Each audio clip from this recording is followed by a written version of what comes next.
Assalamualaikum warahmatullahi wabarakatuh. Perkenalkan saya Nur, petugas edukator Museum Mulatuli. Dan untuk tema dari museum kita secara garis besar tentu saja tentang anti kolonial, karena terinspirasi dari roman Bangsa Fular, karya dari Multatuli atau Edward Thomas Dekker. Lalu siapa itu Multatuli? Multatuli diambil dari bahasa Latin, terdiri dari dua kata, multa artinya banyak, kemudian tuli artinya menderita.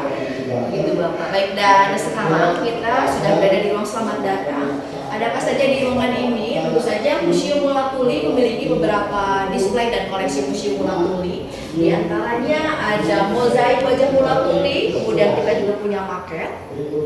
Jadi posisi kita bersandingan dengan perpustakaan daerah Saija Adinda, namun kita beda instansi. Kemudian ada Puak Mulatuli yang cukup familiar sekali. Tugas manusia adalah menjadi manusia. The calling of man is to be human. Kemudian kita juga punya satu buah koleksi patung dada karya dari Bapak Himawan, seniman dari Yogyakarta. Bahannya terbuat dari perunggu, Bapak. Baik, dilanjut. Dan kita memasuki ruang kedua di tema yang pertama, yaitu di ruang sejarah kolonial. Dan Museum Mulatuli tentu saja memiliki beberapa display terkait dengan masuknya kolonialisme Barat ke Indonesia. Di antaranya ada film dokumenter. Durasinya cukup singkat, hanya sekitar 2 menit 43 detik, dan film ini bercerita mengenai awal mula kedatangan bangsa Belanda ke Banten. Begitu Bapak. Dan untuk rute pelayaran mereka yaitu Tanjung Harapan, Samudra Hindia, Selat Sunda hingga tiba di Banten pada tahun 1596, tepatnya di Pelabuhan Karangantu di Banten Lama.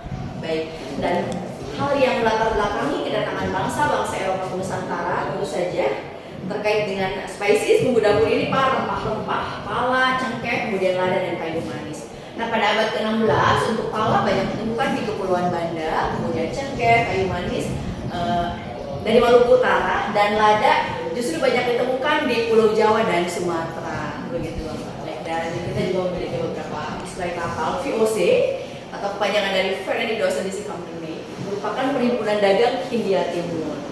Dan untuk kapal ini salah satu jenis kapal VOC, dan untuk kapasitas kapal tersebut sekitar 110 orang Bapak. Masuk ke ruang lainnya.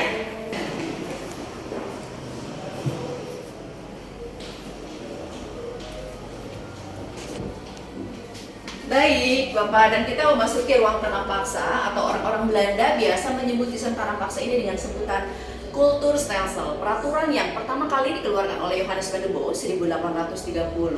Sistem tanam paksa ini dikeluarkan karena mereka ingin kembali menormalkan ekonomi mereka, karena keuangannya habis terkuras untuk membiayai peperangan di Ponorogo 1825 hingga 1830-an. Orang-orang Jawa Pak, kita punya display, mereka sedang menguliti kopi, memisahkan biji kopi dari bijinya dengan cara dikunyah, karena pada saat itu belum ditemukan mesin pemecah kopi. Selanjutnya ada kopi daun. Jadi ini menggambarkan, mengilustrasikan masyarakat pada saat itu mereka tidak diperkenankan untuk mengkonsumsi kopi dari bijinya, makanya mereka berinisiatif untuk merebus daunnya.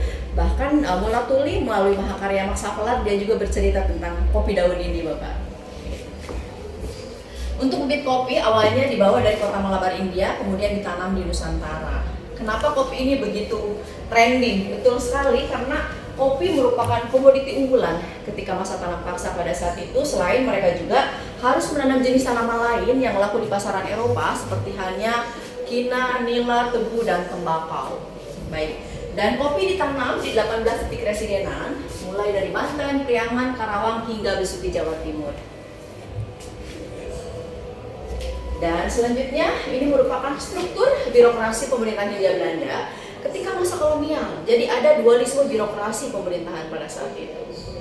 Yang sebelah ini merupakan susunan pemerintahan dari pihak kolonial Belanda, terdiri dari residen, asisten residen, controller, dan ada asisten controller. Kemudian dari Bumi Putra atau Nusantara pada saat itu ada bupati, pati, budana, dan asisten budana. Dan tentu saja saat itu kita dipimpin oleh gubernur jenderal. Oh iya, baik, ini pelana kuda, alat transportasi ketika masa tanam paksa. Selanjutnya, ini koin, alat tukar ketika masa tanam paksa, nilainya 1 sen, setengah sen. menggunakan huruf pegon Jawa. Baik, dan selanjutnya kita berada di ruang Multatuli. Tadi sudah sedikit kita bahas tentang biografi Edward Dousdekker, dan ini merupakan mahakarya dari Edward Dousdekker. Museum Multatuli memiliki 25 catatan kerja dalam bahasa Belanda. Kemudian kita juga punya koleksi tegel atau lantai rumah Multatuli dan roman yang diterjemahkan ke dalam bahasa Prancis 1876. Jadi pertama kali terbit 1860 dalam bahasa Belanda, pertama kali diterjemahkan ke dalam bahasa Inggris 1868, kemudian pertama kali diterjemahkan ke dalam bahasa Prancis 1879. Baik, dan di sini ada beberapa tokoh, mereka merupakan pengagum dari Edward Dousdekker. Selanjutnya, baik, dan ini merupakan surat yang ditujukan kepada Raja Willem III ketika Edward Dousdekker akan meluncurkan mahakarya perdananya Maksepelat, tetapi dengan kalimat yang cukup monumental begitu Bapak.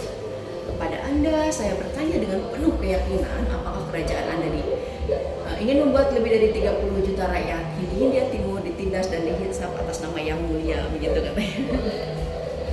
Baik, dan selanjutnya kita masuki ruang Banten. Jadi kajian dari Museum Multatuli ini Bapak, brandingnya dari luar Multatuli, tapi setelah masuk ke dalam justru kita lebih banyak mengkaji tentang sejarah lokalnya nih Bapak.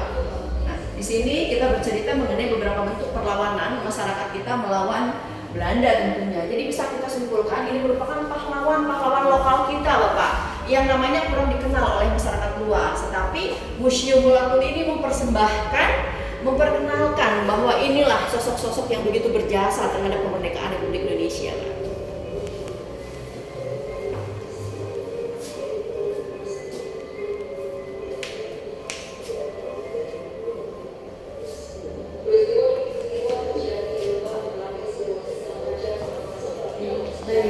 Dan selanjutnya kita masuk ke Lebak, dan di ruang ini Museum Multatuli bercerita tentang sejarah dari di Kabupaten Lebak.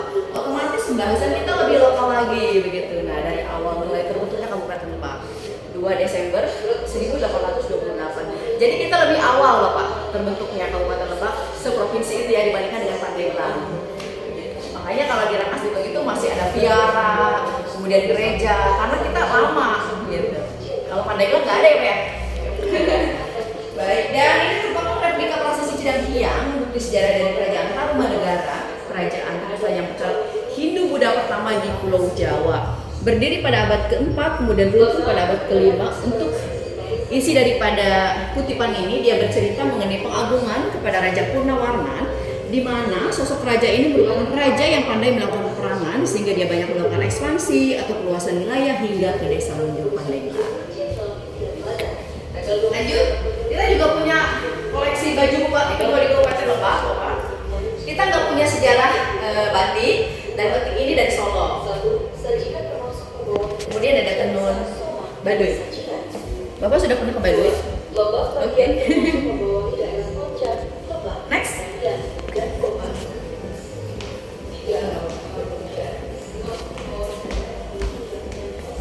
Kemudian kita masuk ke ruang temporary Lembak. Baik, dan sekarang kita berada di temporary room. Di ruangan ini Museum Multatuli bercerita mengenai beberapa tokoh yang bersentuhan dengan kota Rangkasbitung. Kita punya sastrawan Rendra, beliau merupakan salah satu pengagum dari Edward Dousdekker atau Multatuli, dan beliau ini terinspirasi melalui mahakaryanya Maksepelat untuk membuat beberapa karyanya berupa saja dengan tema Rangkasbitung. Jadi ada sekitar 10 karya dari beliau dengan tema Rangkasbitung Bapak. Selanjutnya ada tokoh emansipasi wanita di Banten, Kartininya Banten, siapa Ibu Maria Ulfa. Beliau ini merupakan perempuan pertama yang lulus dari Leiden Belanda, namun bersekolah di Rangkasbitung nih Pak. Hebat kan ya? Selanjutnya ada Bapak Misbah Yusabiran, suami dari Ibu Nana Wijaya. Jadi orang tua dari Bapak Misbah ini sudah lama menetap di Rangkasbitung sebagai pengusaha, dan beliau memang aslinya dari Padang. Kemudian Bapak Misbah pun terlahir di Rangkasbitung. Dan setelah menikah dengan Ibu Nana Wijaya, beliau hijrah ke Jakarta, dan ya siapa yang nggak kenal beliau, saudara kawakan pada masanya gitu. Next. Ada tokoh pahlawan nasional nasional kita, siapa Tan Malaka? Beliau merupakan pengagum saya, Pak. Nah, Tan Malaka ini apa kaitannya dengan Kabupaten Lebak? Beliau pernah menjadi mandor di area tambang batu bara di daerah selatan. Selanjutnya ada Ibu Eugene Pambers.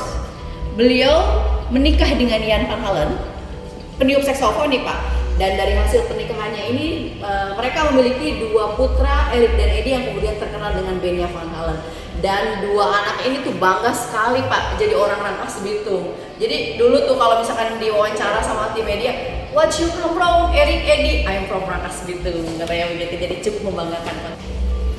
Kita punya beberapa buku maksafulah ini diterjemahkan ke berbagai bahasa, ada bahasa Indonesia, Inggris, Belanda, Prancis, bisa dibaca di sini, nggak bisa dibawa pulang. Batik, kita punya displaynya. Ya, sementara kita tempatkan di ruang temporari dulu. Next mungkin bisa ditempatkan di ruangan yang lain. Untuk area batiknya, pembuatannya ada di belakang Museum Latuli, Bapak. Jadi ada beberapa spot yang bisa dikunjungi, gitu kan, untuk pengunjung setelah berkunjung ke Rangkas Bitung. Ada museum, ada water touran, kemudian ada perpustakaan daerah Seja Dinda, kemudian ada beberapa yang lainnya. Untuknya, ini sayang ya, ini tempatnya, gitu ya. Ini dipakai untuk barang-barang berharga seperti koin, emas, perak gitu. Dan ini kopernya orang Belanda loh, masih terbuat dari kayu. Ada 4 kapal yang pertama kali nemplok di Banten, kemudian nyebar ke seluruh Indonesia.